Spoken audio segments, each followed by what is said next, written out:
Perilaku karyawan menunjukkan bagaimana seseorang berpikir, merasakan, dan bertindak terhadap pekerjaannya, rekan kerja, dan lingkungan kerja secara keseluruhan. Setiap karyawan membawa latar belakang kepribadian, motivasi, serta nilai-nilai yang berbeda. Faktor lain seperti kepuasan kerja dan budaya organisasi juga membentuk bagaimana mereka bersikap dan berperan di tempat kerja. Karena itu, perilaku karyawan menjadi dasar penting dalam terciptanya lingkungan kerja yang efektif. Pertama, ada perilaku positif, memberikan dampak besar bagi organisasi. Karyawan yang disiplin, mampu bekerja sama, dan proaktif biasanya menciptakan suasana kerja yang lebih harmonis. Mereka membantu meningkatkan produktivitas, memperlancar komunikasi, dan seringkali memberikan contoh bagi rekan kerja lainnya.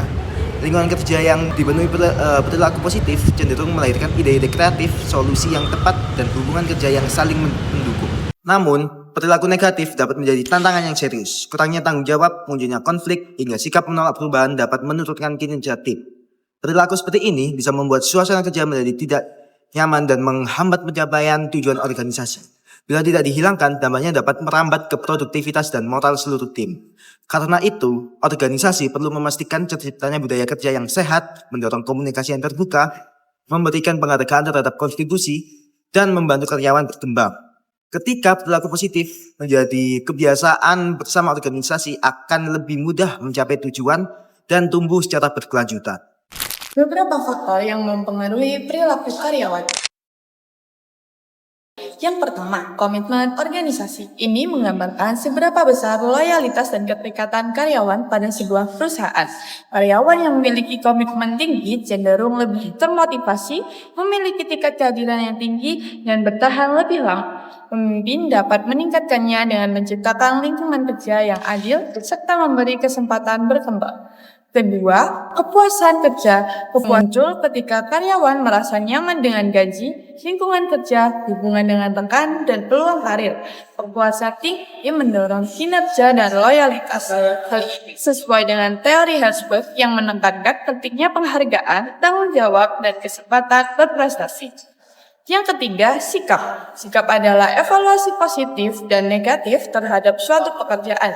Sikap positif tumbuh ketika karyawan merasa dihargai dan dilibatkan. Karena itu, pemimpin perlu menjaga komunikasi terbuka dan memberikan penghargaan. Yang keempat, ada Organizational Citizenship Behavior atau OCB. OCB adalah perilaku sukarela di luar tugas formal seperti membantu rekan kerja dan menjaga lingkungan kerja. OCB biasanya muncul ketika kepuasan dan komitmen karyawan tinggi. Pemimpin dapat menumbuhkannya dengan membangun budaya saling percaya. Berikutnya yaitu motivasi karyawan. Motivasi karyawan adalah dorongan atau semangat yang membuat seseorang mau bekerja dan berusaha mencapai tujuan. Motivasi ini sangat penting karena menjadi penggerak utama yang mengarahkan perilaku karyawan agar tetap semangat, fokus, dan bersedia bekerja dengan baik. Secara umumnya yaitu motivasi ini terdiri dari dua jenis. Yang pertama adalah motivasi internal. Motivasi internal ini berasal dari dalam diri karyawan. Misalnya keinginan untuk sukses, rasa tanggung jawab, ingin mencapai target, atau tekad untuk memperbaiki kualitas hidup. Dorongan ini muncul tanpa harus disuruh karena berasal dari dalam diri sendiri. Yang kedua adalah motivasi eksternal.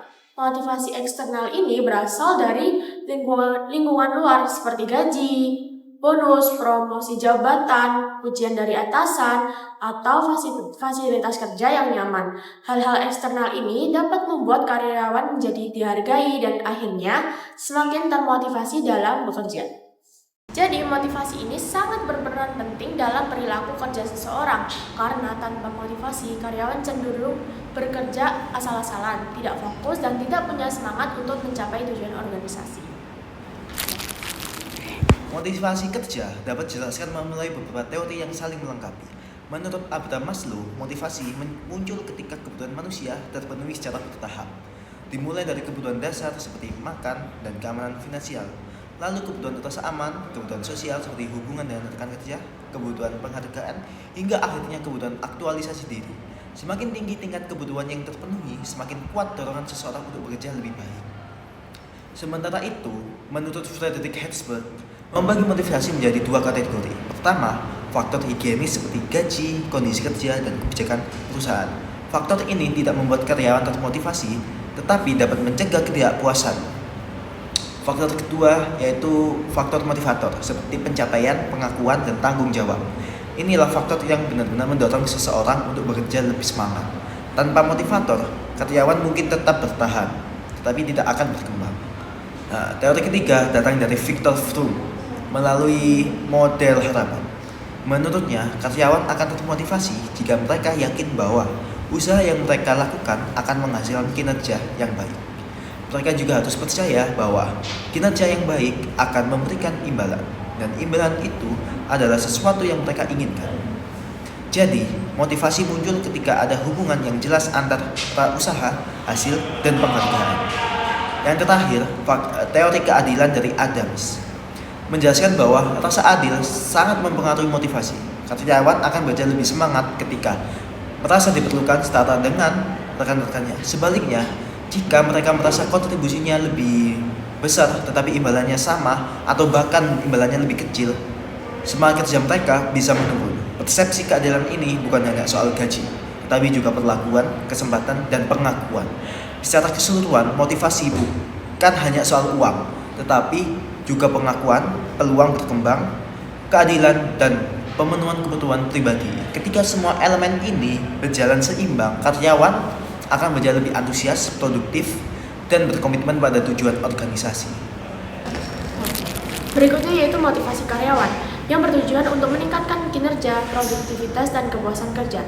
Motivasi ini diberikan supaya karyawan itu yang pertama, bekerja lebih baik. Ketika seseorang termotivasi, ia akan melakukan pekerjaannya dengan sungguh-sungguh, sehingga hasil kerjanya meningkat. Yang kedua, bekerja dengan lebih banyak dan lebih produktif. Artinya, karyawan yang termotivasi tidak hanya bekerja secara efektif, tapi juga lebih efisien. Produktivitas perusahaan pun ikut meningkat. Yang ketiga, bekerja dengan senang hati. Jadi karyawan yang merasa dihargai dan didukung oleh perusahaan akan bekerja dengan lebih bahagia dan puas. Kepuasan kerja ini sangat penting untuk menjaga semangat dan loyalitas mereka. Jadi dapat disimpulkan bahwa jika karyawan memiliki motivasi yang tinggi, maka hasil kerjanya akan lebih maksimal dan perusahaan pun juga akan berkembang lebih cepat.